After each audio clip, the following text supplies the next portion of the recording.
Hey guys, thanks for tuning in to another episode of Genuine Chit-Chat. This one's from my buddy Calum, who I've known for over a decade now, and he's in a melodic hardcore band called Decipher. We talk about sort of in this is part one of two parts. The next part will be released next week. He talks about like him being in bands when he was younger, like his early bands when he was in his early teens.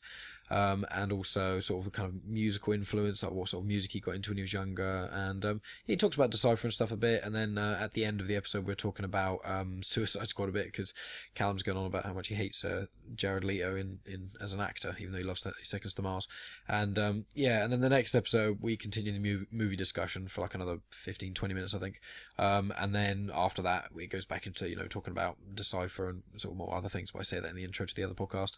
I will just say though with this episode, I do apologise. The first 10 minutes or so, they're a little bit off. The audio for me, my mic it sounds like I'm really far away and I'm a lot more quiet. And then I think it's about 10 minutes through, you can hear sort of movement and like shuffling sounds and clicking a little bit. And Callum's talking about and then me and Callum both say about what's on at the mics, and then you'll hear it kind of cut, and then we'll come back in and it'll be much better. It's kind of annoying, but the first 10 minutes is still a good chat. So yeah, you get through the first 10 minutes, the rest of it's just beautiful. So yeah, thanks for tuning in, guys. All the links to the band and whatnot are going to be down in the info of the either YouTube video or the podcast apps and whatnot. So I'll bring you Calum from Decipher.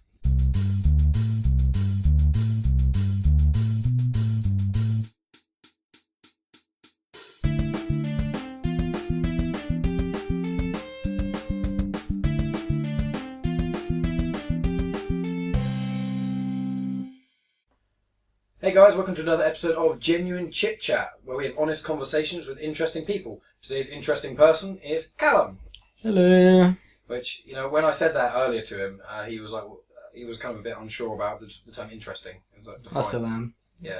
So we're gonna hope Calum's gonna be an interesting person, but he hasn't got great faith in himself. Ooh. Dangerous. Fuel it into the music. Fuel it in there. So Calum's that's a lyric.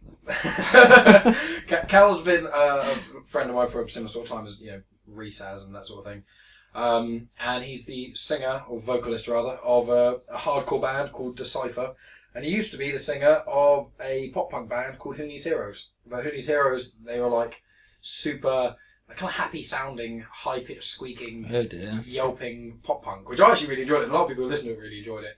And then you're like, let's just do the exact opposite. Let's just completely do the opposite of that. Let's just fucking do hardcore and then shout a lot. I think, is it Bridges, the song, that you do like a little bit of shouting?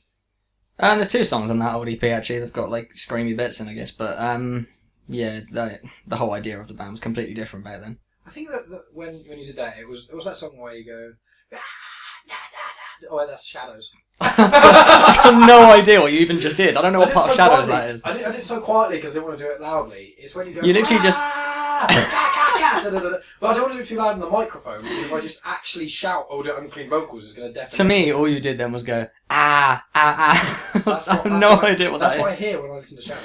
Oh, okay. Yeah. Oh, I'm glad that's what everyone hears. That is. Well, it's just what I hear, but everyone does hear what I hear. So. Well, at least no one hears the brand new rip-off. Oh, shall I say it? Oh, Die Young and say everyone knows. So someone commented on YouTube straight away. It's like, is that a brand new reference? I was like, yeah, it's a reference. To be fair, it is a reference, but it's just me completely ripping it off. What's the band? Oh, Tom's been. Oh, Moose. No, is it Moose Blood? Moose Blood. They're a pop punk band. Is it? Who's the super chill kind of pop punk? Is it Moose Blood? They're not Tom likes. They've got an album cover where it's got the brand new Deja Intendu poster on it. And there's a lyric in one of their songs that mentions Deja Intendu, and that's like obviously. I have no idea. I don't think that's Moose Blood, but yeah, it could well be. Oh man, Tom's gonna be really Moose Blood are really chill. Yeah, I think it is Moose Blood, because Tom really likes Moose Blood, and I believe they've got an album that's got the Deja Intendu. Saying that, there's tons of really really chill pop punk bands that are more chill than Moose Blood are. So yeah, you could potentially be saying anyone. Okay. We'll just. Tom, who is it? We'll just ask Tom, and we'll just wait here until Tom eventually comes over and does a podcast, which could be a very long time. I could call him, but we'll call him right now. We'll do one of those professional things on the podcast where we call people, put them on loudspeaker, and the audio is just fucking terrible. Okay. Yeah. Okay then. So let's get into it. When you're younger, when did you first? What kind of music were you into when you were younger? Like, what was the first couple of bands? I have a feeling it was Green Day, but it might be something more embarrassing than that. Busted. Busted was so cool. I want to clarify, more embarrassing than that. I don't mean Green Day's embarrassing. I mean, like, normally when people first get into music, it's rubbish. Busted. to be fair, I think a lot of people in our generation liked Busted or McFly and that sort of thing. I can't really remember who the first kind of bands I got into. Green Day was definitely the first band I fell in love with. Like Green Day, basically is when American Idiot came out. I was like, this is insane. Don't know music like this. Oh, yeah, I felt like that when I listened to the first Slipknot album. Yeah, the first, well, I'd say the first Green Day album. American Idiot was probably the first Green Day album I listened to, and that was absolutely amazing. And then basically after that, I just sat around and watched Kerrang every day, and just suddenly got into everyone. That was the thing that a lot of the younger generation won't get is the music channels. Yeah, well, they will get them because they play the exact same stuff that they used to play, because I don't think anyone runs them anymore. So it's just one playlist going over and over, constantly playing "Misery Business" by Paramore. Oh yeah, My Chemical Romance, like "I'm Not Okay, I Promise" and "Welcome to the Black Parade." Oh, don't forget all the small things. That's just always in there. If I turn on Kerrang, I have to watch that, and I'm just like, oh great, not this again. It's like, oh no, the most overplayed Blink-182 song ever. If not one of the most, that's probably the most overplayed pop punk song ever. Yeah. Most overplayed song ever is Rockstar by Nickelback. Yeah. I fucking hate that song. Well, the thing is, when that song came out, I was actually... Because I liked Nickelback to a degree. And I had the album. And I was like, it's actually quite a cool song, Rockstar. It's not that bad. It's not one of my favourites, but it's a pretty cool song. And then it became a single. I was like, oh, I'm not actually that into it anymore. And then it was just everywhere for like 2 years. And on DFS adverts and that sort of shit. And it's like, yeah, I can't fucking do it. Yeah, that was painful. Yeah, it was. It really hurt. It still hurts me now. Even talking about it is just... hurting me a little bit. Well, the annoying thing is that Nickelback had, like, in the early days they were so good, and now they're just not. Yeah, they were really cool, but they sound... I guess loads of bands do it now, so I can't really complain. They were basically a different band. Yeah. But now they're fucking fuck Nickelback.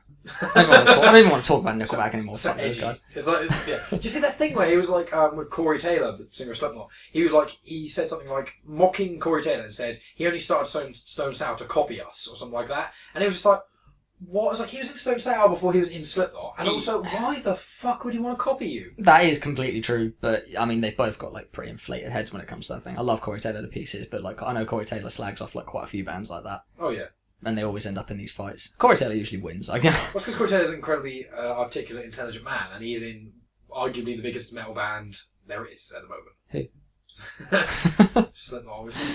I think. How would you say? Because like. You also get like Metallica, Iron Maiden, and things like that who are huge, but they're like legacy huge, whereas like current huge. I suppose Slipknot haven't released an album in ages. They're kind of starting to fade out. I don't know. I wouldn't really say the Grey Chapter was that long ago for bands like that. Big bands like that, once they hit that kind of stage, they're not on the same stage as like small bands who are touring and recording all the time. Yeah, I know. I wouldn't say the Grey Chapter's that old. Yeah, but it's like with Slipknot, because they've got obviously like 9 members, and they all have like Corey Taylor's got 2 bands. He has a book writing career. He's an author. Clown is a terrible for me. I couldn't think of the word author. That's book writing skill. It's like they've all got their own things going on. I think the DJ deck guy, when he's not doing DJ deck stuff in Slipknot, because he never does, because they don't have DJs on stuff on half their songs, more than half. He's doing his own thing, DJ Starscreen, I believe it's called. But it's just like they've all got so many things doing. It's like Slipknot, they normally tour like for like a year straight. Everywhere, like around the world, do all the festivals, that shit, and they just disappear for a while. They come back to another tour, then after like 3 years, they disappear again, and then they come back with an album or something.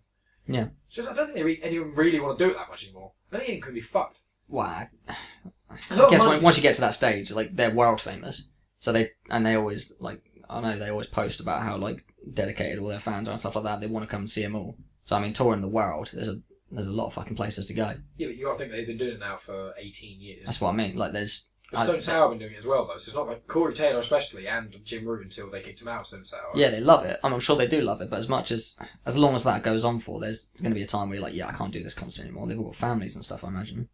Yeah, they do. They're all like 40 to 50 years old, I think. Except the new drummer and the new bassist are much younger. Oh, really? Yeah, well, the new drummer, I think he's in Crocodile, actually, or something like that. He's only about 30. I don't know about the new bassist. I can't remember. Fair enough. Yeah, but I think it's similar with all like bands like and people like that. Because I can't remember what magazine this was, only a couple of months ago actually. I read something about Dave Grohl, and it was saying that he it was basically after he'd finished recording his new album, Concrete and Gold. Once that was finished, he basically had a day off, and it was actually going on in this magazine for quite a while about the fact that he had a day off and he didn't know what to do with himself. I think some people, especially big musicians like that, are so like kind of go all their lives they don't actually know what else to do. I think as soon as they get free time, it's just like, I don't actually know what to do with myself now, so that's why they spend so much time touring. And if they're not like that, these bands tend to break up.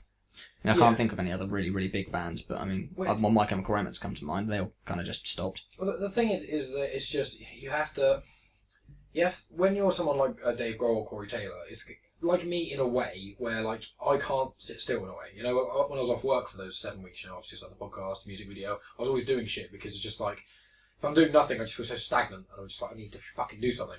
And obviously, when you're someone who's actually got talent, apart from, you know, obviously I don't have any talent, but it's like when you've got talent like Corey Taylor, who's an author, is in 2 bands which are fairly different genre, and also has an acoustic sort of career that he does, and has a family, and has started up a film production studio of Clown. It's just like, he basically has a shit ton of money, and he can just follow his dreams, and so he's always doing stuff. That's what I'd be like. If I was really rich and had loads of money, I would just fuck around, make music videos, probably make a film or two, and write a book. That's pretty what I do. Fuck if I. Well, so you've got so much time. When you don't have to do a 9-to-5 job, it's like when you don't have to go to work Monday to Friday. It's like you must get so bored because you've got so much more free time than anyone else. And also when you're used to, you know, writing music, being super creative and shit, and then on the road seeing all these new places, and then with Slipknot shows that are like 2 hours long. Every night for like 2 hours, going absolutely fucking mental on stage, giving it your all. Obviously, you're obviously vocalist, so you know all that sort of thing. You know, when you're on stage, how it takes out of you. Oh yeah, how much of an adrenaline rush you must get. So it's like if you have that every single night, having it when you're not touring anymore must be so boring. Yeah, I mean, I guess so. I mean, the only way I get it really is because we only play gigs like every now and again because we're not a big band and we haven't. I mean, had the chance to go on tour. I mean, I'm really hoping to go on tour soon, but we haven't had the chance to go on tour yet. But I mean, yeah, it brings you back to it sort of thing. I mean, every time I go on stage, when I get off, I'm like, it's over now. That was really good. But yeah, I mean, I always want to do it again, so I imagine they would be really bored. Yeah, fair enough. Sweet. People can't really hear me because I'm busy adjusting shit. Okay. That's how you're doing really well.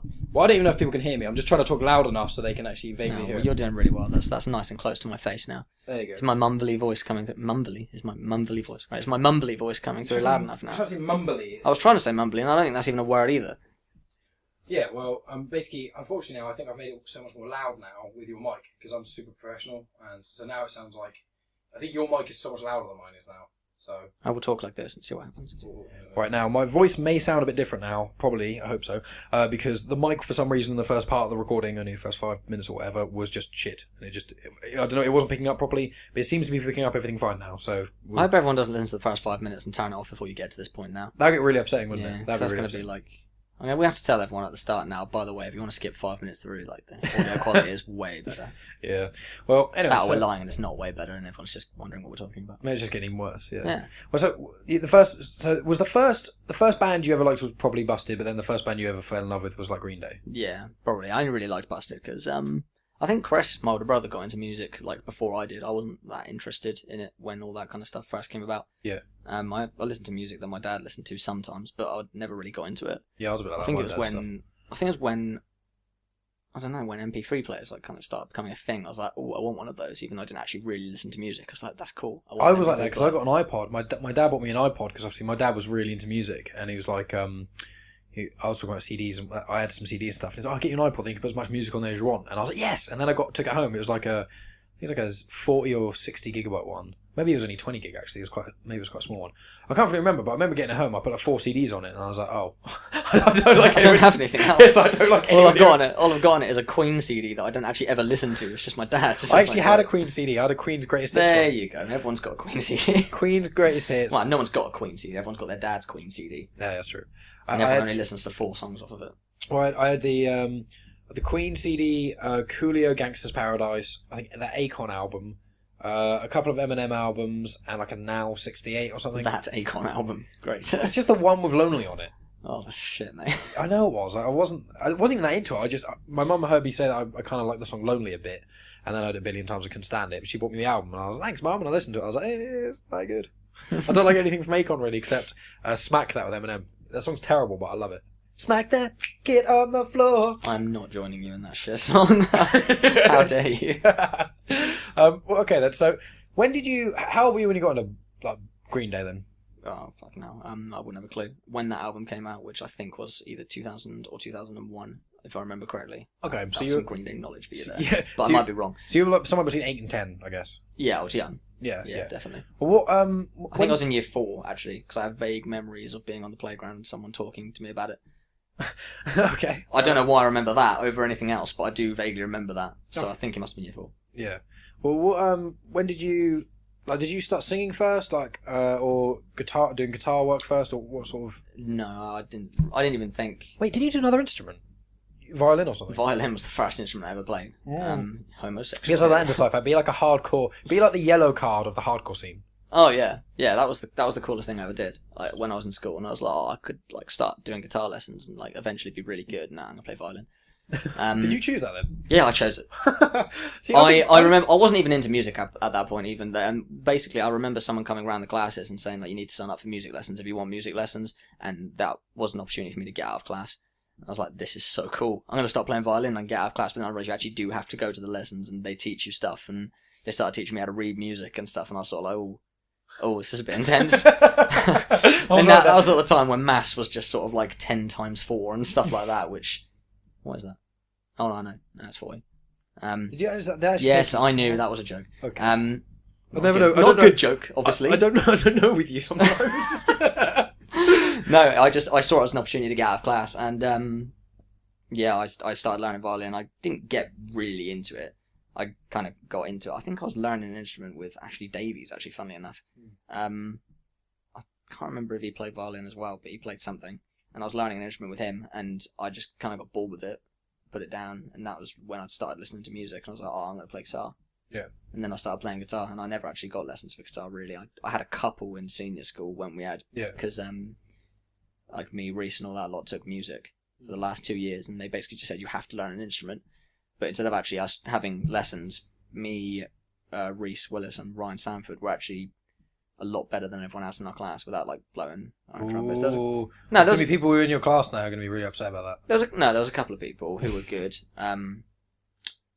but we were all. It's all about how passionate you are, though, isn't it? Because you, Reese, and Ryan were into a lot of alternative music. It was more that. It was the fact that we were all into pop. the same music, and we could basically... They just used to send us off to play in a band for 2 hours. Every time we had our 2-hour music lesson, it was literally just go off and play in a band. So we literally just went off and just played stuff in a music room, and that was it. Yeah, because was that when you guys were in Neon Genesis as well? Yes. So let's.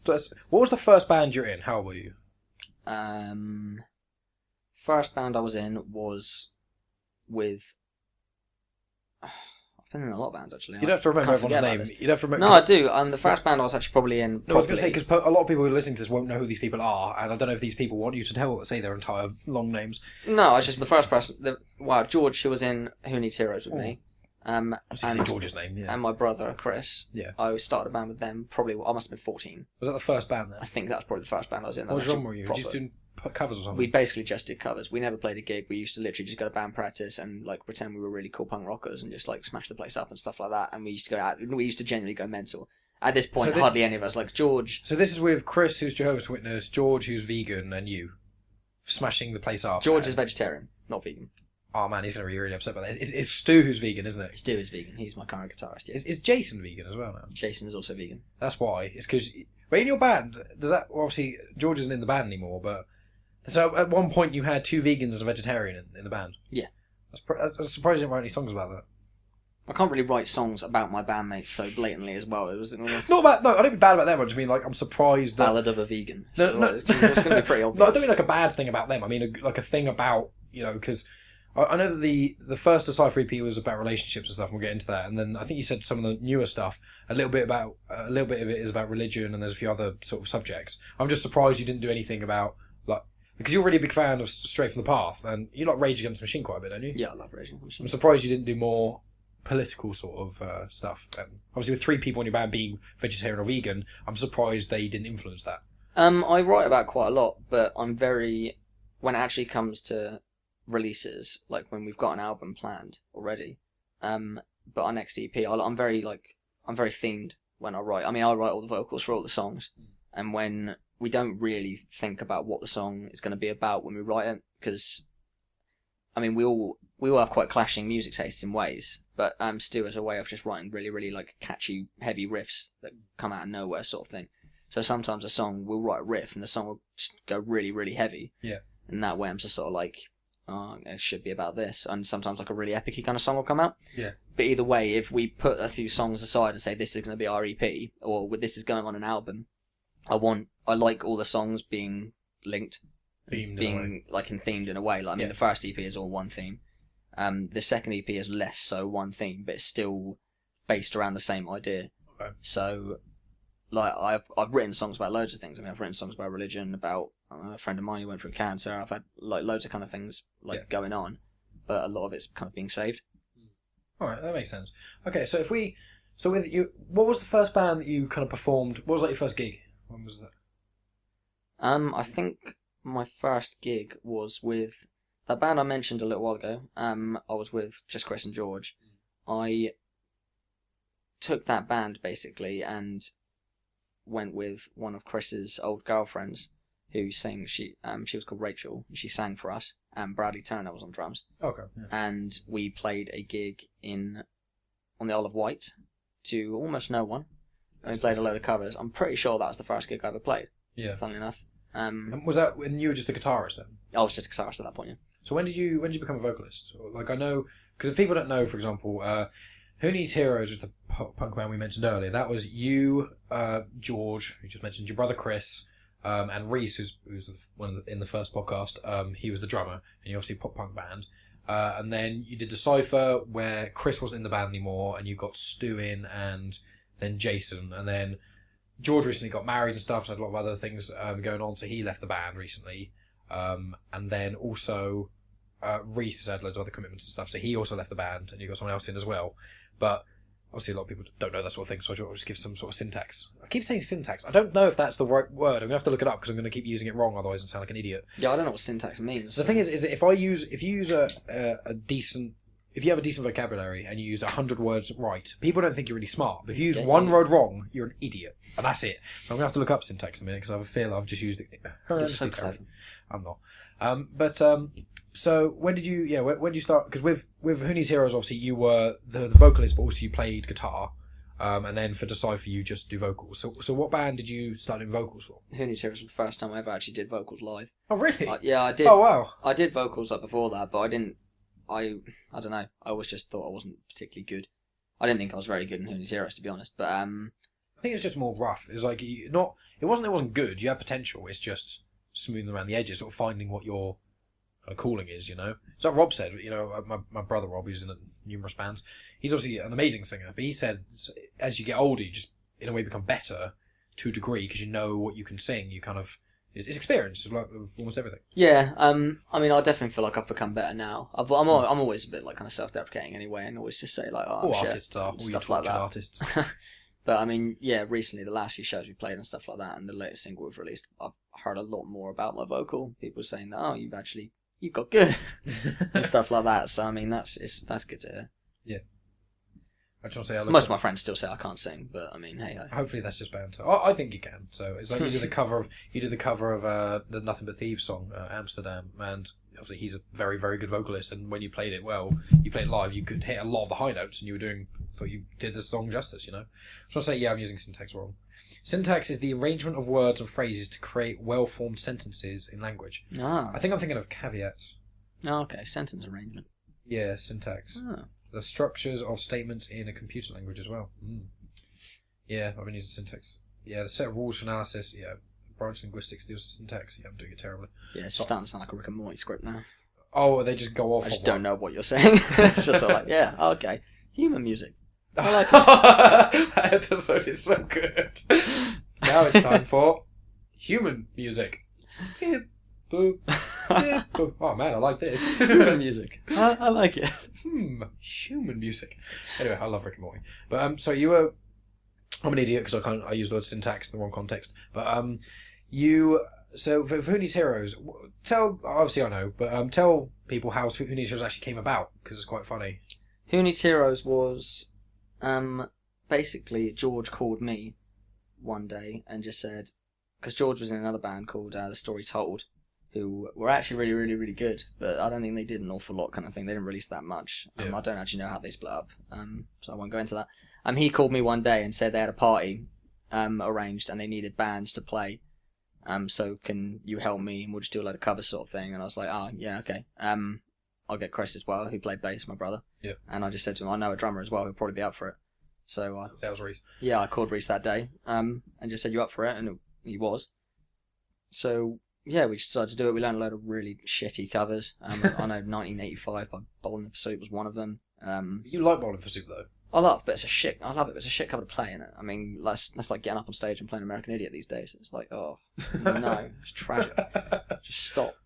I've got a cover for you guys. It's called Seven Nation Army by White Stripes. Oh god, no! There's certain covers now that you just don't get up on stage and play. If you're going around loads of pubs playing as like a cover band and stuff like that, and you want to entertain like 60-year-olds with a bit of rock and roll and stuff or like drunk that, people like, who just fine. aren't that into music, especially Yeah, not that kind of thing is perfect. Yeah, if you're going to go to the Joiners and you're playing with a load of bands or metal bands or just whoever you're playing with, if you get up on stage and play American Idiot, everyone's going to go, yeah, you fucking suck. Don't ever play here again. It's just one of those things. I mean, should have overplayed stuff. I say this, I'm guilty because I've covered these songs before. That's why you know. It was literally for a party, and we just like I said, we got together, we did it for a party, and when it was over, we were just like, that was actually really decent. Like, should we carry on? And it just came from that. So I mean, Reese has always been into his bands and music as well. Like, I mean, this was in the school years, and because this was, I think it was very early college, wasn't it? It was so early you were about college. 16. God damn, that was like 7 years ago. Yeah, it was a long time ago. Fuck. Yeah. And he was into it as well, so it's just sort of like, none of us are doing anything, we might as well do something. And yeah, it kind of went really, really well for a long time. Like, we were getting loads and loads of shows constantly. I mean, our releases were never any good, but the kind of band we were, they didn't need to be.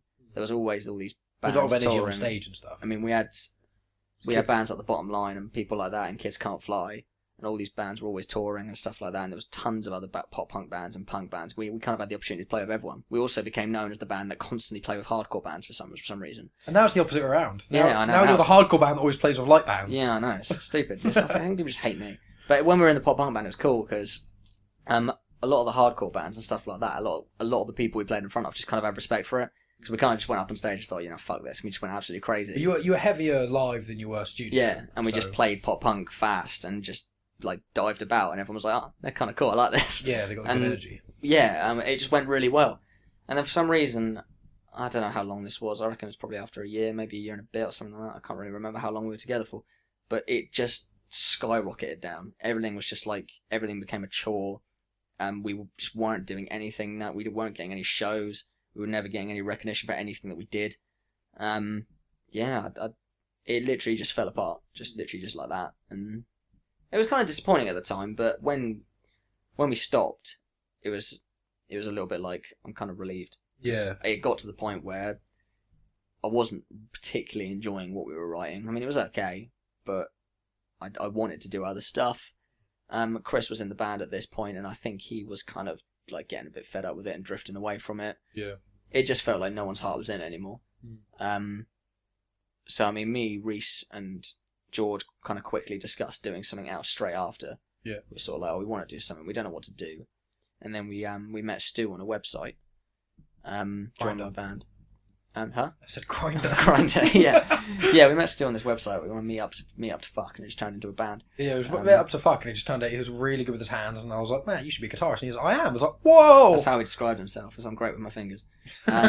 Reese was really attracted to that, so we went and meet up with him. No, that's the thing. Yeah, we met up with Stu, and we were actually jamming for ages, and I mean months and months and months before we actually like came up with Decipher. Yeah. Like we played like some like really slow pop punky kind of stuff like Wonder Years for a while, because that was the point where me, Reese, and George were absolutely obsessed with the Wonder Years. So we kind of advertised that we were looking for someone who was willing to play that kind of stuff, and Stu was into it as well. So we were just jamming stuff like that for ages, and then like nothing like started to feel right. Everything was just like, ugh. We ended up writing a couple of choruses and stuff like that. They were like, all right. I can't remember what the first song we wrote for Decipher was, but the first song that like stuck was Blame Yourself. Yeah. We wrote, I can't remember. That's the second single, isn't it, off the EP? No, we never released it as a single. What's Us Without You, isn't it? Yeah, it's Without You. I always get those two mixed up. But the whole EP's great, so... The first track that we actually like we basically met up in my bedroom, and Reese just tracked out the drums, like, literally for an entire song. I don't know where he got the influence from, but he was just like, right, yeah, let's track this out. And he literally just tracked out these drums. We're like, and Stu just immediately put this guitar on top of it, and we were just all basically doing it. We're like, this is fucking sick. This is so good. So I remember some of the times where you guys were like recording in, because obviously me, you, and Reese lived together for a couple of years, and that was when we were starting Decipher around that sort of time. And I remember you guys were recording in the lounge and stuff. And occasionally I'd either hear you if I'm upstairs, or I'd come downstairs and chat with you guys or whatever for a bit. And I'd hear you guys jam, and I'd be like, some of the riffs and some of the vocals and stuff obviously was what I was hearing the most. I'd like, this is really, really good. And I used to tell you, I'd be like, it sounds really sick. And then obviously when it all started to come together, I was one of the first people to hear it all. And I was like, this does sound like I always liked Who Needs Heroes, thought it was good, but I've never been as into pop punk. But I thought the song Bridges really stood out for me personally, but obviously I think everyone we know has got a different favourite song from that album, EP rather. But yeah, when you did Decipher, it sounded like everything sounded a lot more, for me personally, I think it sounded more consistent. It sounded a bit more, it's also more adult in a way. Like, not the pop punk is childish, but the genre and the sound that you were doing, in the way you were doing it, was more late teenager sort of thing, whereas Decipher's a bit more young adult sort of thing. Yeah, it kind of clicked, because like, as I was saying, when we wrote Blame Yourself, we all looked at that and like, that sounds really, really cool. Like, we'd never written a demo before that we thought sounded like that. We're like, that actually sounds really good. And then we basically one by one wrote the entire EP. I don't think we cut any songs out bar like one or two that we didn't even finish. We just kind of got halfway through and thought this isn't as good as the rest of the stuff. So yeah, once we had that song, it just clicked with us, and it has done since then. Yeah. With the new stuff, we've progressed it definitely. The new EP we're going to release soon. Well, I say soon. We're recording it very soon. The thing is, I don't know when I'm going to release this in particular. So what I can do is, if you give me an idea, I'll try and release this a similar-ish sort of time. So it can be almost like a. It's probably not going to be for a while yet. Have you got another single to come out soon? Because you recently released Cement, didn't you? So. Yep, and we are really, really happy with how Cement went. Our only issue at the moment is we've just got 2 new members in, and money is an issue at the moment. The EP is going to cost us a fair bit to record, even though we've got this free time. We're going to record with Dan in the Avenue Studios, he's absolutely amazing. He's just so good. Yeah. So we want to go and record with him, and then we've got to think about doing another video. We also have a guest vocalist in this EP. Oh, really? I'm not going to reveal yet. That's cool. Because I don't want anyone to know, but that's going to be really, really, really cool. Very, very, very excited to get me, he or she in it. You can ask me, aren't you? You can ask me to be in it. Yes. We're recording the EP next month, and the bit's already been written, but yeah, I'm going to ask you last minute. Calm down. My ability to not actually be able to sing pretty much at all. I can do like vaguely baritone stuff at a stretch.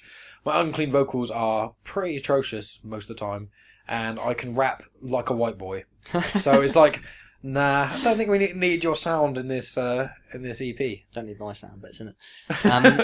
What was that? Tell people listening, right? One of the funny things, because you posted on your personal Facebook, that really bad review you guys got. I think. That wasn't a bad review. That was my favourite review ever. I think you only got 2 bad reviews for Decipher. One was more okay, but that one they loved the band, but they hated you. That was the only actual bad review we got. We got a couple of reviews that were like 3 or 4 star, but I mean most of our reviews were pretty high on the EP. Yeah. That's one. Yeah, they kind of raved about the band and then just said the prelude, which every band member we all regret putting on there because we thought it was stupid. It was like, oh, it's really like welcoming and good, and like it makes it like sound like the EP is going to be really big. Yeah. But the main problem he had with the EP was the vocals. He said it was like some demonic vocal that will have you reaching for the skip button. That was my favourite bit. That was it, yeah, reaching for the skip button. Oh, who doesn't reach for the skip button when they listen to me? It was really weird as well. I don't trust the guy's review. Quite frankly, he can fuck off. You should call the next EP. We'll have you reaching for the skip button. No, just reach for the skip button. No, I'm not calling an EP that. That sounds like something Let Live or The only reason I say the guy can fuck off is just because he said like the entire EP would have been better with low like guttural vocals, which it would be like me kind of going like and kind of stuff like that all the way through, which like, I mean, yeah, if bands are going to do that, that's totally fine. But he said he likes the prelude, which is literally me like just like screeching at the top of my voice just because it's supposed to be like really edgy and dark. Yeah, edgy. That's how I describe everything I do now. It's just like, oh, this is going to be so edgy, guys. But no, it's supposed to be really, the start's supposed to be like really desperate kind of sounding. And it's just like panicked kind of thing. And that's me like kind of like just like really high pitched kind of screaming. And he said that sounded really cool. and then the rest of the EP is high and mids, and you didn't like that. You wanted it all to be low. So I'm just sort of like, I feel like you didn't really listen to the entire EP and you didn't get the point of it. But like I said, to be fair, I can't have a go at him. Like, I mean, every review is going to be different. There's no way a band are going to come out, release a cheaply made EP, and it's going to be to everyone's taste. Well, that's the problem with music, especially like with movies. Like, obviously, me and you go to the cinema all the time. We've got those limitless cards, so often we'll see a movie, and it's quite rare for one of us to think it's fucking amazing, the other one to think it's terrible. Normally, it's similar-ish. And if you look at reviews online, generally, if every review slates it, it's normally not very good. And sometimes you get like indie films that get bummed by everyone. Like, I know Revenant isn't an indie film, but that got bummed by everyone. It just wasn't that good. But but movies are, it's a lot easier. Like, it's quite, with people in general, I'd say about 60-70% of the time, people that I know agree with me with films. You know, just even my mum, me and my mum are obviously very different people. There's quite a few films that we both mutually know are good. But when it comes to music, Jesus, there's probably about 3 or 4 bands mum likes that I probably like, and there's probably about 15 bands that I like that she hasn't heard I could recommend her, like Paris and probably a bit Paramore, that sort of thing she'd like. But apart from that, like some of the stuff that she listens to, like she likes that Rihanna Work song, I think, and I just think that song is absolute trash. But obviously, you know, me and you listen to like Knocked Loose, and I'd say probably about 90%, probably a bit more than that, of probably everyone in Southampton hates it, like beyond hates it, probably thinks it's like the worst thing ever. Oh, yeah. So it's just, music is so subjective, and that's the problem. Like, I used to read Metal Hammer magazine and Rock Sound, but occasionally they would be like, oh, this is shit, and I'd listen to it and go, but this sounds really good. And then it was like they gave Pierce the Veil, like Metal Hammer, they gave Pierce the Veil 1 out of 10 for their live performance when supporting Bring Me the Horizon. It was like they're so try-hard and crap, and the bassist thinks he's so cool doing a forward roll on stage. And I was there, and all they were doing, they're running around stage having a good time, like high-fiving the crowd, high-fiving each other, and there's a bit in the song, and he jumps in the air, strums his bass, lands, does a front roll, and jumps up again. And it's just, they're all doing it. That's the kind of genre, it's upbeat. But they're like, oh, it's shit, pathetic. And it's like, how can you give them like 1 star, like 1 out of 10? That's like they played awful. They played great. It's just they hate the music. Yeah. And it's just like, there's almost no one. Like me and you, metal elitists are usually those kind of reviews. People are they're into metal and stuff like that, and they want to see a band come out and just like fucking tear it up and be really heavy and stuff like that. Whereas you're kind of appealing to a completely different genre by putting bands like Pierce the Veil, because I mean you get loads of people who say like, oh, they're destroying metal and stuff like that, and I do get what I mean. I like, you know, I like a few Pierce the Veil songs. I get what people like that mean, but they are usually like people who are actually into like proper metal. Yeah, like black metal and like, as we call it, cock rock, you know, things it's like showing Saxon, it's like showing a guy who likes like heavy rock and roll pop, like Justin Bieber and stuff like that. It's just like they're not gonna like it. Why bother? Don't write a review about a band that you're never gonna like, because it's unfair. It's like when if you're gonna be a film critic or something like that, you've got to have a really open mind and you've got to have a wide taste kind of thing when it comes to films. You can't be a guy who, if you like metal. And I mean, if you like heavy metal, I'm not even sure why I'd say that, to be honest, because Bring Me the Horizon aren't really heavy metal, but you know what I mean. If you like heavy metal, don't go and review like kind of almost pop punk stroke metal band. I mean, Pierce the Veil are heavy pop punk basically. They're the same kind of genre, and you're gonna hate it, and it's not fair. It's harsh to put reviews like that in magazines like that, because I mean they made it anyway, which is great for them, but people are still gonna read that, and a load of people are gonna be like turned off by it straight away. Yeah, and it's not fair. You kind of read it. You got to take them with a pinch of salt. You got to take it on the point that the reviewer isn't always going to be the same as you. Well, it's almost never going to be the same as you. There's so little reviews. Music wise, I pretty much ignore. Music wise, if I hear you guys say, like me and you, I'd say we probably cross over about 50% of the music we both like the same, and the other we don't. With Reese, I'd say for me and him, it's probably about 80%. Reese is probably the person I have the closest music taste to, I think. Apart from the really, really heavy stuff I like Within the Ruins and stuff. Apart from that, him and I like almost the same stuff. But it's like, I take his word for most stuff. But even then, if there's an album coming out and I kind of like the sound, he goes, oh shit, I'll still give it a listen. Sometimes I like it. But you get certain bands where it's like, one of the things I find with, especially Metal Hammer, is certain magazines, they just get favourite bands. And it's understandable. Like with me, I like everything, like Pierce the Veil's new album, I think is good. I don't think it's amazing, but I think it's good. But you and the rest of the guys don't really like it very much, which is fine.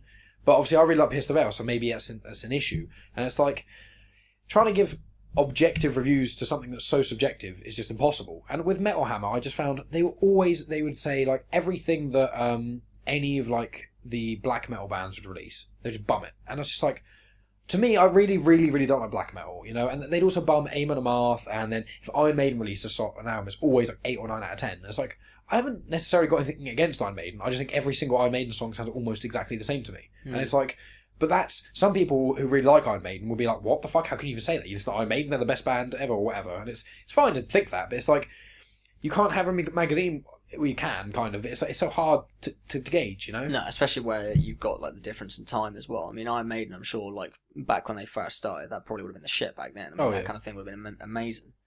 But like now, there's so many genres. If you grow up with like the modern kind of thing there is now, if you grow up with bands like Slipknot and stuff like that, and you're into that kind of heavy music, Iron Maiden isn't even going to seem heavy, which doesn't. No, it doesn't. Just Iron Maiden now. Especially It seems like rock and roll. It's just so like, I mean, it's just like, yeah, it's rock music. That's I mean, back then it would have been like, that was metal.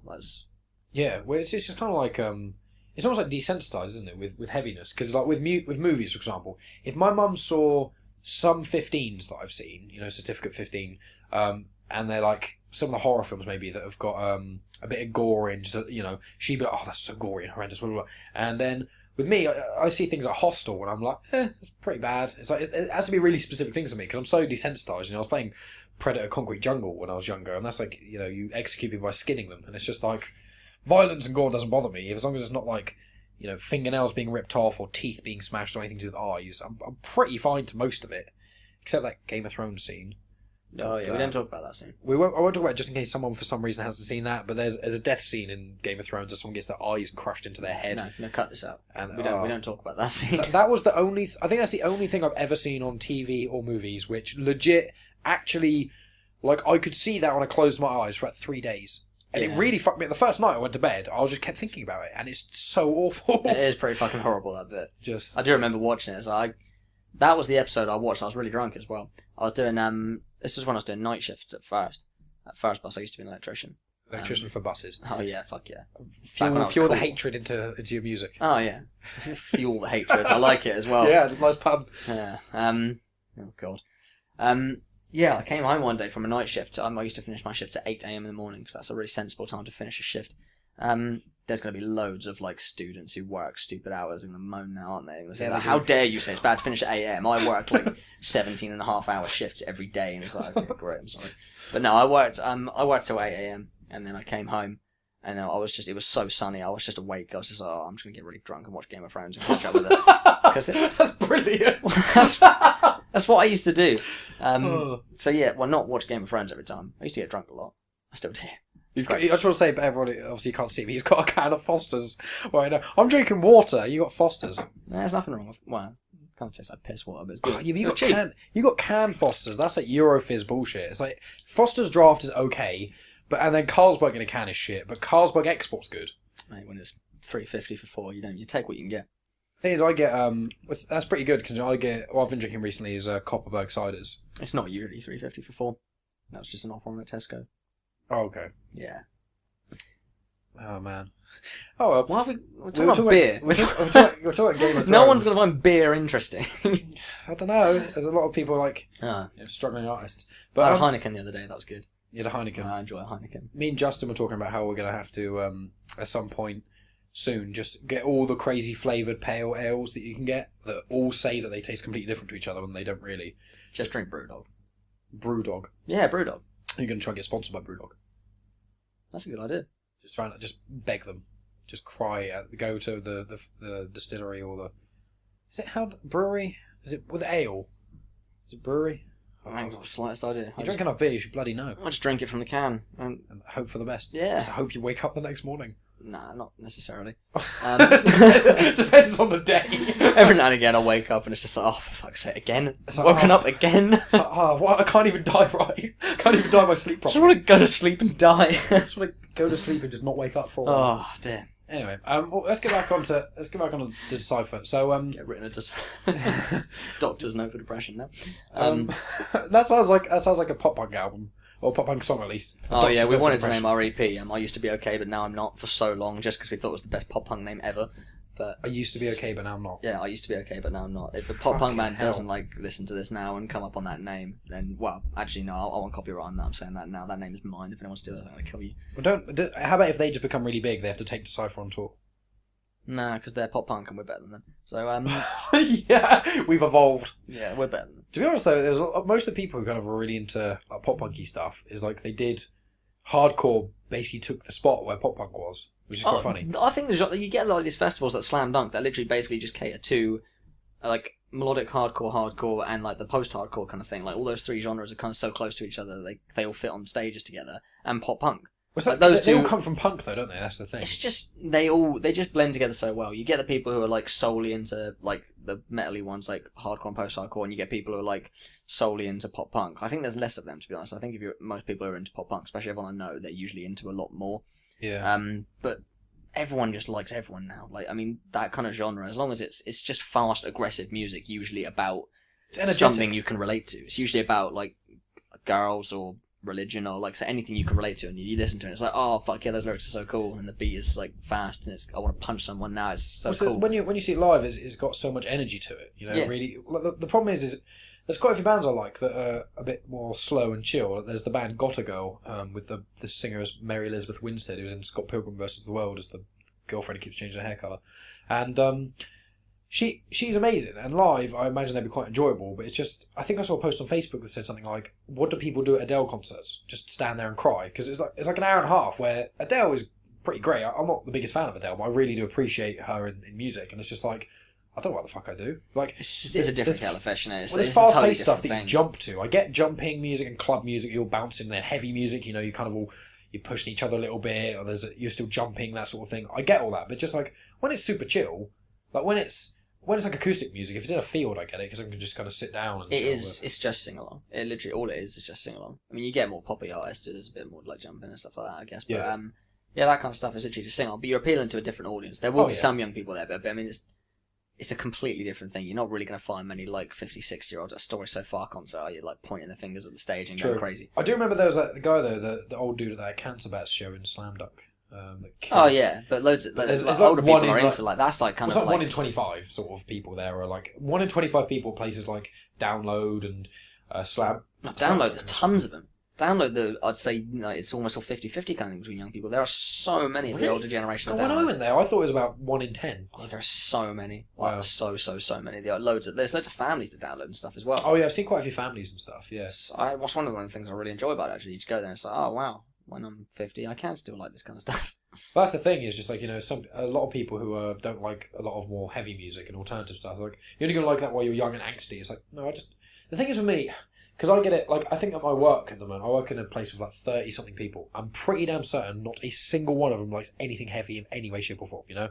That was fine. But it's like, I had arguments at my last work a little bit with some people who were like, I was just shouting. It's like, well, no, it's not, because if it was literally as simple as it's just shouting, there wouldn't be 5 or 6 music festivals across England, and like over the whole world there's like, you know, 50 plus heavy metal festivals, or these bands. You've got bands like Slipknot, who are like one of the biggest bands in the world sort of thing, but just because they're not in the pop charts, people think, oh no one likes them. It's like, no, you have no idea, they're fucking huge. And it's like, people who don't listen to that kind of music, they just go, they don't understand it, and then they just slate it, and it really annoys me, because just like, It's frustrating. it's like, the thing is with me is, this is going to make me sound like an elitist asshole, and I'm kind of okay with it. It's like, I feel like if someone likes music, which they like heavy music, as well as music that's got normal vocals, I kind of respect them a little bit more, in the way that, what people don't understand is, people think, oh, heavy metal or whatever is, or screamo, as loads of people like to refer to it, which hurts me, is, they go like, they can't understand that how much music there is that's got unclean vocals in, and like, they just go, oh, they're shouting, there's like, ooh, and ah, and that's it. And it's like, no, I could name 50 bands, and every single vocalist sounds completely different, and they're all purely unclean. You know what I mean? It's like, and they don't get that. So, I like music in almost every shape and form. And I find a lot of the time, when you get people who are, you do get some people who are only like music that's heavy, and I think that's as ridiculous as only liking music that's got singing in, really, if not more ridiculous, to be honest. But it's like, I like at least a couple of bands in pretty much every genre of music, you know? And I know you're pretty much the same, and so is Reese, and a lot of the people we hang out with.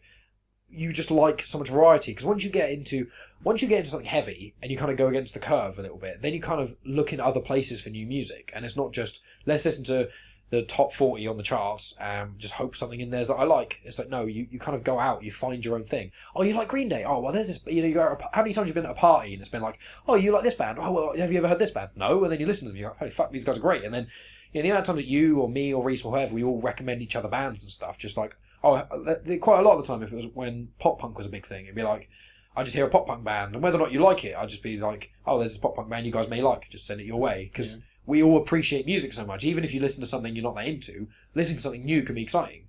You get people who really aren't. They like to think that they're into music because they like everything that's in the pop charts, and then they go, I'm really into music. It's like, okay, what are your favourite albums? And they can name like 3, and it's like, if you ask me what are my 10 favourite artists, I'd have to sit here for quite a while to really figure it out, you know?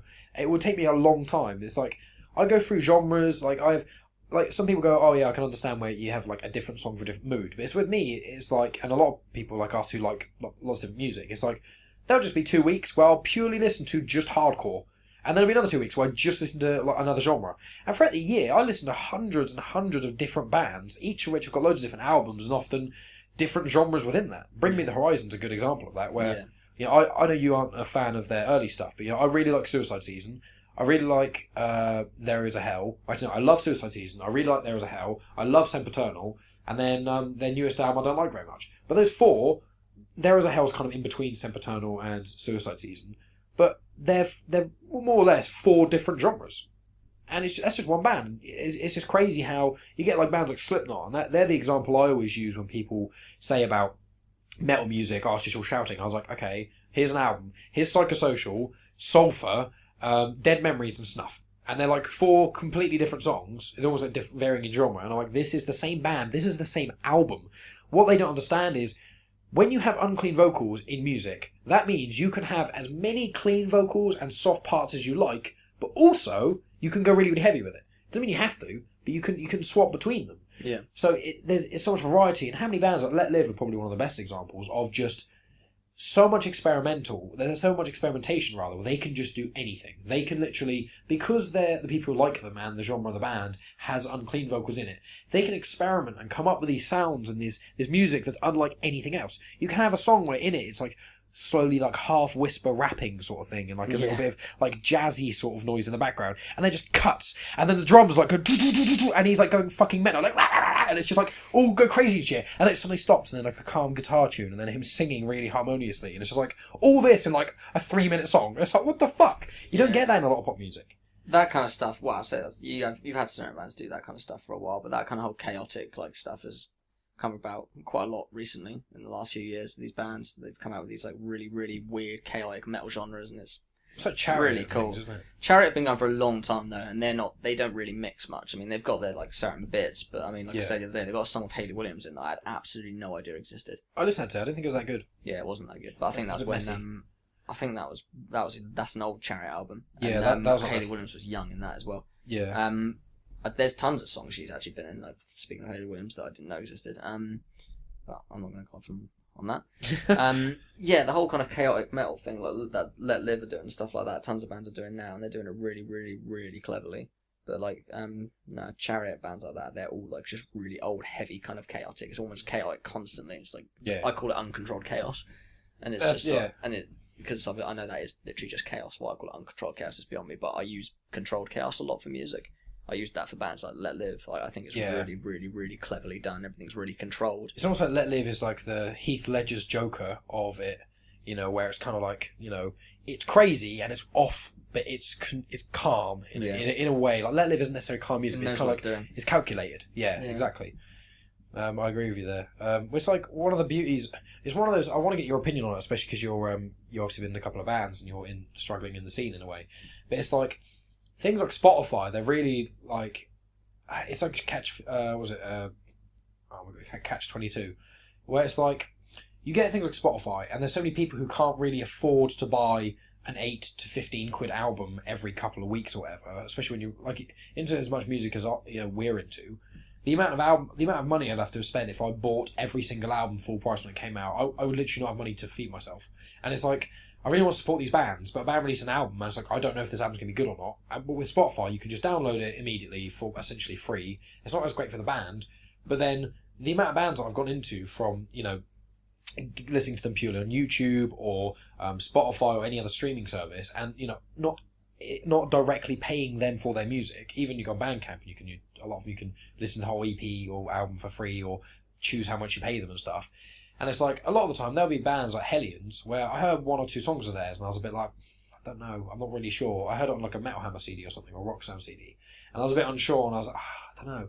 So I went on YouTube and I just listened to their whole album, and I was like, holy fuck, this is absolutely amazing. And now they're one of my favourite bands ever. I think I've got 2 T-shirts of theirs, a vinyl, a CD, and a couple of other things. It's just like, if I never could listen to them on YouTube for free or Spotify, and obviously a lot of people illegally download and stuff, it's like, would it be better if a band has half the album sales, but they'd have 3 times as many people who are into them and going to their live shows and buying their merch, you know? I think so. I mean, all I ever hear... It's difficult to tell when you're in a band like mine, because, I mean, we've had EP sales and stuff like that. I mean, we make no money whatsoever. And all I ever hear from big artists is that they make absolutely nothing from record sales anyway. Yeah. They make their money these days supposedly by touring and merch sales. A lot of it's pre-sales as well, you know. They say, we got this big album coming out, okay, you can pay, you know, 30 quid, you get a ticket to the nearest show, as well as a T-shirt and a signed CD and a lyric sheet or something. There's a lot more... doing stuff like that's great. I mean, bands should do Pre-order stuff packs. like that. But, I mean, I notice more and more even smaller bands now, they just have tons of merch. They have vinyls, they have CD, like actual copy CDs, Sets. T-shirts, they have tons of different shit. And that probably is the best way to do it, because that's the only way you can... If you know how much you can sell to a decent extent, you will make money from that. Yeah. Like, because, I mean, if you buy enough T-shirts in bulk, you can effectively double what you make from one T-shirt. Yeah. You would have to buy enough in bulk, admittedly, but, I mean, if you're in a band that's, like, reasonably well... If you're in a touring band, I mean, there's these bands like fucking... I mean, Our Hollow Our Home are a good example. I mean, a couple of years ago, they weren't really a big band at all. I mean, they're not signed now, but they're fucking huge. Their tours are absolutely massive. They played in front of insanely massive crowds. Everyone knows who they are. Everyone knows their songs. They've got tons of shit going on. I thought you were going to say Holding Absence, to be honest, when you said about that. Holding Absence are my favourite band at the moment. I absolutely fucking adore Holding Absence. They released their album yet? No, they haven't. I don't think they've got an album. I think they started writing it now that they're with Sharp Zone. But yeah, Holding Absence, it's more, I find what they've done literally incredible. I mean, I know the guys before Lucas joined them. Lucas is a singer. Before he joined them, they were a band before. But I think Lucas joined them and they basically scrapped everything. But they just kept the name Holding Absence. Right. And they released a song called Permanent, which is just phenomenal. It's an amazing, amazing song. I'm not the biggest fan of Holding Absence, but I find that I really, really like their sound. I think their sound is so cool. If anyone likes... Even if you're not into heavy music or anything, I think Tom described it as kind of like... heavy musically, but the vocals aren't that heavy, but they're so powerful. It's not unclean. It's like powerful. It's like a fast old 30 Seconds to Mars. It's just, I love 30 Seconds to Mars as well, and it's just. Yeah, you hate Jared Leto. I don't hate his voice. I hate his accent and the fact that he won't use his voice when he plays live. It fucking annoys me. When you saw, I just want to say, when we were at the cinema, you saw the fucking Blade Runner 2049 trailer first, and I just whispered to you, I was like 30 Seconds to Leto, and you're like, what? And then you saw him come up and just say that thing, and you're just like, oh, for fuck's sake, do you want to see that film? And then you see him in it, and you're just like, come on. I didn't think he was a good actor before, and I've heard that he's been amazing in certain films that I haven't seen, which I can't comment on. I'll give him the credit for it. Dallas Buyers Club, yeah, apparently he's insane in that. Yeah, I mean, yeah, fair play. I watched the trailer for him, it looks like he's probably going to do a good job in it. But, I mean, he was in Suicide Squad and he can fuck off. That was the worst display of the Joker I think I've ever seen. That was fucking terrible. Yeah, but I want to clarify that was also partly the script. I blame the script more than Leo. It was fucking shit. It was shit, but... He was shit as well. He didn't do anything. He was also shit. He just made faces and did a stupid laugh that made him sound like he had like a cough sweet stuck in his throat. Just like, he did have the worst Joker laugh, I think. It was probably terrible. They should have just got Mark Hamill, even though he's super old. But back... I'm not sure how he performed these days. William Dafoe's the way forward. Oh god, he's terrifying. He'd be a Joker. He'd be a cool Joker. He's already been the Green Goblin. We can't have him as the Joker. Yeah, but he'd be like a really actually terrifying Joker. He could be like a really actually insane crazy Joker. I mean, over the years they've done so many different. Alexander Skarsgård's brother. I can't remember his name is. I don't know. I mean, the Joker's not as dressed up as Pennywise was. I mean, Pennywise is really... I mean, you couldn't tell it was fucking Thingy Skarsgård, could you? No. The Joker's less dressed up. I mean, if you look at it, you can go, that's Heath Ledger. Yeah. But whereas Pennywise, you can just look at that and go, that could be literally anyone. I've got no idea. Yeah, I just meant his acting, potentially... it would depend what route they went with the Joker, because with Suicide Squad, they basically said, hey, let's get anything unique about the Joker and just remove it. Oh yeah, It's like let's make him an old-time gangster. yeah, they're literally That'd be making fun. a replaceable gangster in any vigilante movie ever. It's like he could have been in like something like Blood Diamond or something like that, and it would have just worked the exact same way. It's like Yeah, it's pretty bad that the girl who played Harley Quinn outshined him. I mean, Margot Robbie. Yeah, Margot Robbie, she What's- was pretty sick in that. But the thing is, she was really good in it. But the problem is that her character is fairly complex. But one of my criticisms with Suicide Squad, and I won't get into too much because Alex Hart talked about this as well. But one of the criticisms I had with Suicide Squad was that when you have a film where the best actor in it is Will Smith, but it's Will Smith literally just being Will Smith, as I said before, there's 3 Will Smiths. Happy Will Smith, like in Fresh Prince of Bel-Air and Men in Black. Sad Will Smith in £7 and Pursuit of Happiness. And Angry Will Smith in I Am Legend.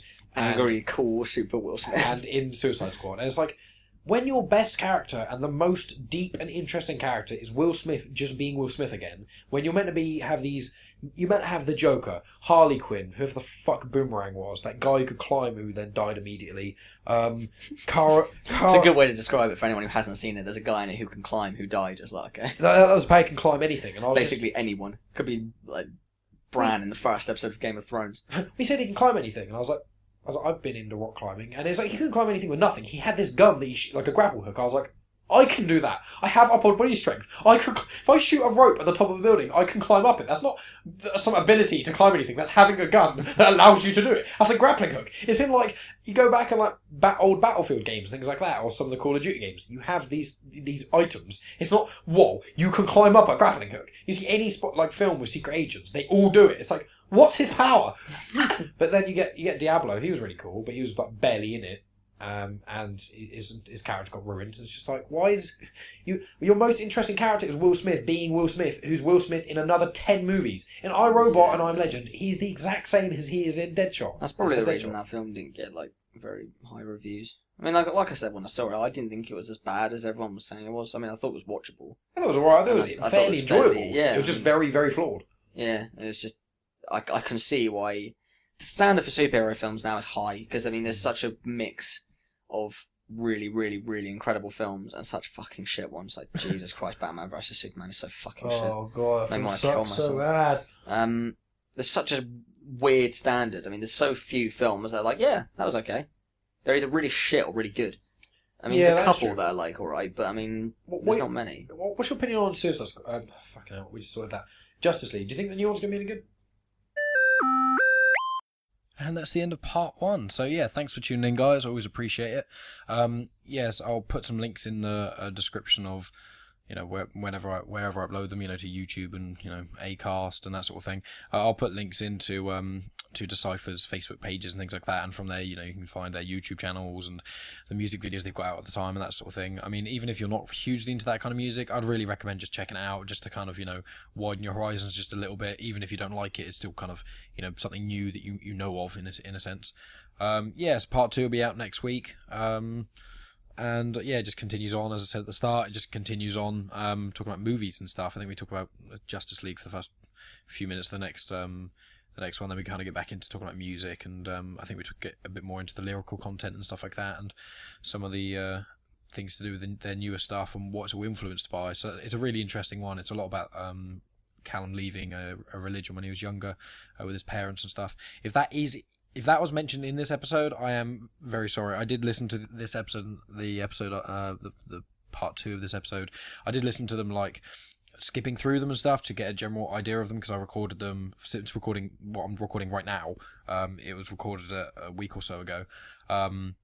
Maybe it might be 2 weeks ago, actually, thinking about it now. But I can't remember the exact thing, and I frankly don't really have time or much interest to listen to 2 hours of myself talking with a mate of mine with a conversation I had quite recently, so I can't fully remember. So yeah, I do apologise if that's already been spoken about in this and I just missed it, but there you go. It's all an adventure with this podcast, isn't it? All the time, 100%. Anyway, I'll talk to you guys next week.